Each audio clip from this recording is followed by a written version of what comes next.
gather round. Dear old bear, sit in your favorite chair. We'll sit all around, dear old bear.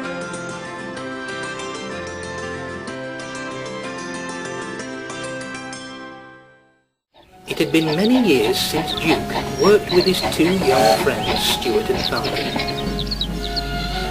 They teased Duke and called him Grandpa, but they were very happy together.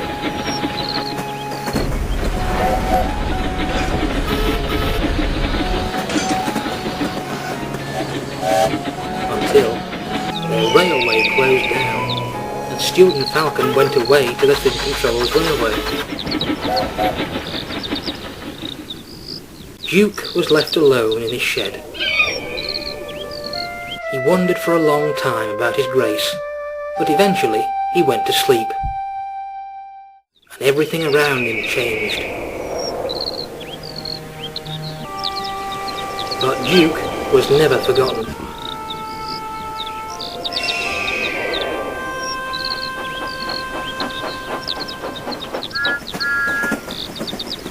As the years passed, one of Duke's old friends named Fearless Freddy returned to the railway. He had been away at the works for a long time. After a few days, the engines told Freddy Duke's sad story. So you see, Scarlowy and Rheneas concluded, after Peter Sam and Sir Handel were both by the Thin Controller, poor Duke was left all alone. Freddy sighed sympathetically. I wonder if we could find him and make him happy again, Freddy thought. So the next day, Freddy told the Thin Controller, and the Thin Controller telephoned the Fat Controller. And that is why, one morning, Rheneas brought some visitors to see the Fat Controller. Soon, maps were laid all over the Fat Controller's office. The Scarlowy Railway, said the Fat Controller, is laid on the bed of the old line. It keeps straight north of the village, and then to the mountains. And look, cried one of the visitors, there's a sign for the old station. If Duke's anywhere, he's there. News spread quickly of the search and rescue. The Thin Controller spoke to his engines. I know you want to help find Duke, he said, and we do too. We want to find him, mend him, and make him happy again.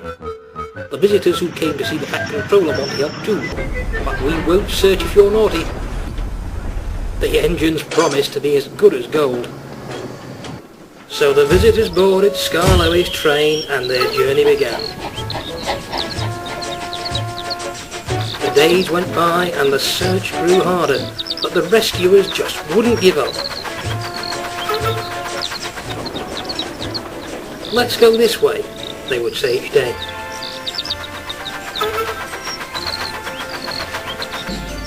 They stopped at stations for a rest and asked around.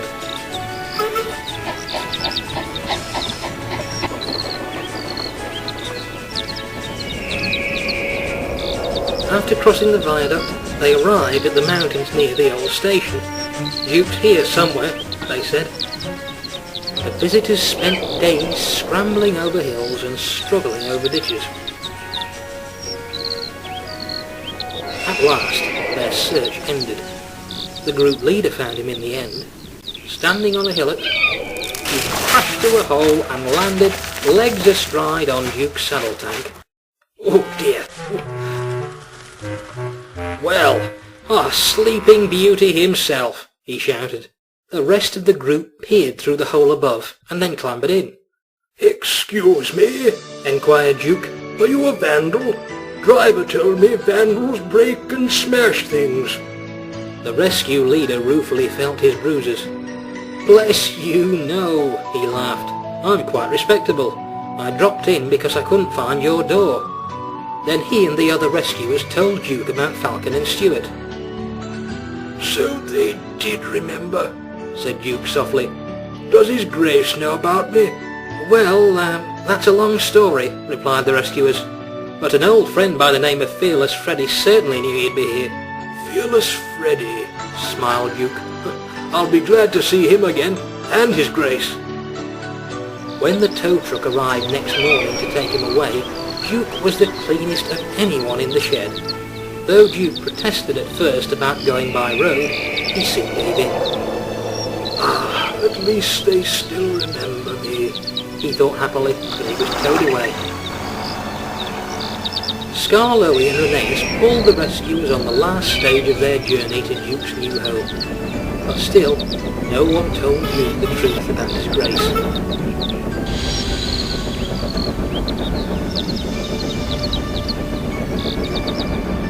Peter, Sam and Sir Handel were ready with a big welcome.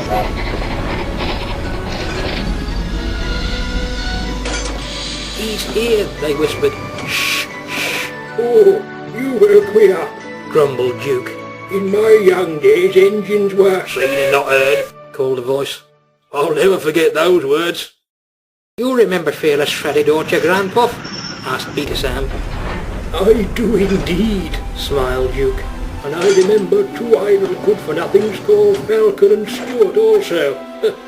"Good for you, Grandpuff," put in Sir Handel. "We are glad you've come back." "Oi, we can keep you in order now," teased Peter Sam. "Keep me in order? Impertinence!